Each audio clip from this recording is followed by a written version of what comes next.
As the sun came up, we came across the grape growing area of Canterbury, and because it had been a frost that night, they had the choppers out moving the air around to save the grapevines from frostbite. It was actually something I've heard a lot about, but I've never actually seen it. And it was fascinating. Also looks a little bit like Hawaii 5 with the cabbage trees in the distance.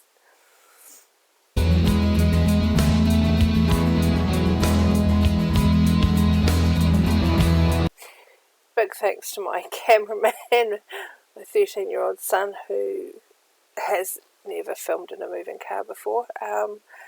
Yeah, it's pretty bad.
You can see it's still frosty on the ground, so I'm not surprised that the vineyards had the helicopters out overnight.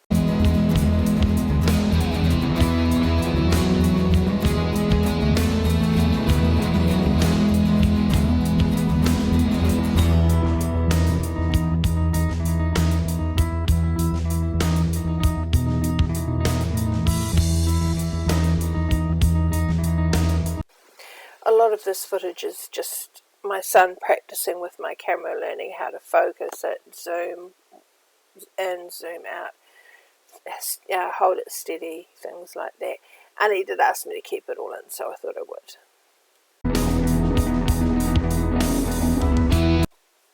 One of the things I love about New Zealand is that you're never far away from the ocean or a mountain. In fact, on this part we tried to capture the fact that you were driving alongside the ocean, and to our left were snow-covered mountains, but unfortunately my son couldn't quite pan the camera on properly, but here we go, snow-covered mountains. It's absolutely beautiful. It was a gorgeous day, perfect day for a drive and a bit of banter with my boy.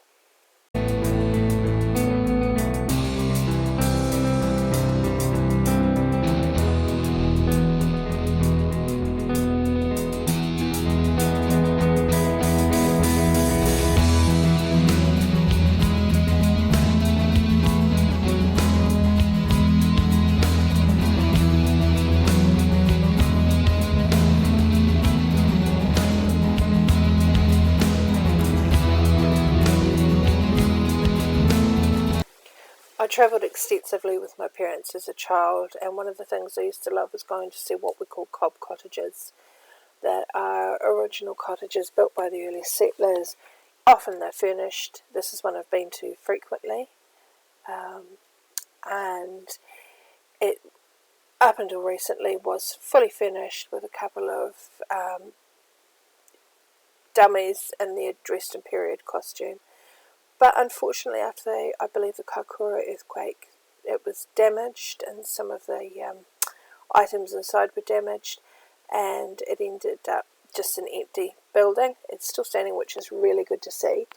And so, unfortunately, I couldn't show my son what it looked like inside. Here's an old water pump. And around the outside, it's been well kept, which is lovely to see anyway. This is what they call the Waira incident.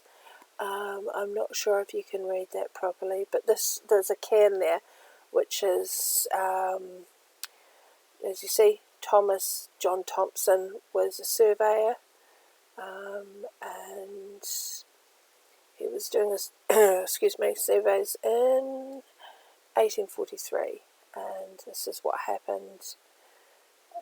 It's a rather unfortunate part of our history, but again, communication issues and not understanding culture have been the cause of many unnecessary deaths on both sides.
This is Picton. It's the top of, not quite the top of the South Island, but it is where the ferries to and from Wellington arrive and leave.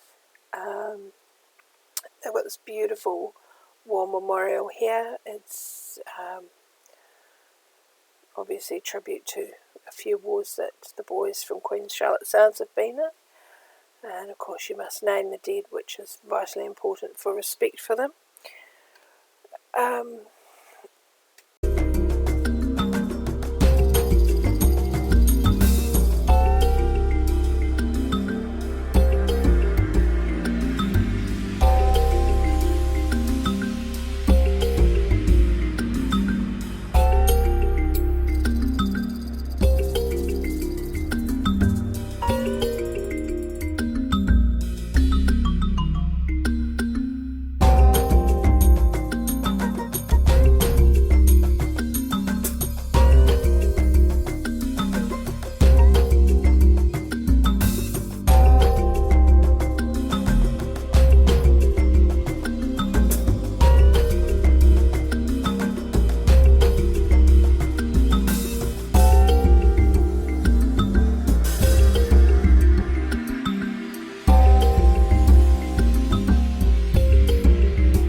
coming in.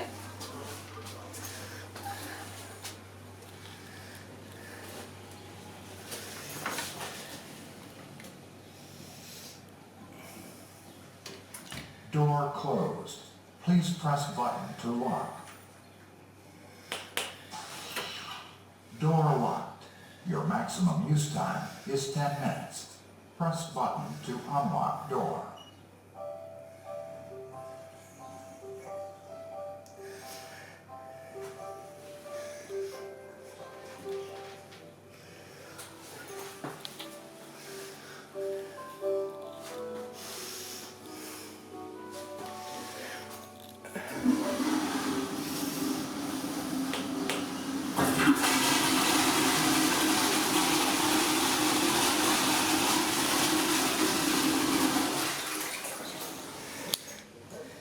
Thank you for using Excellent.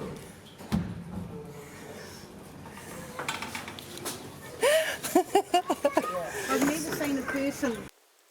I loved that toilet.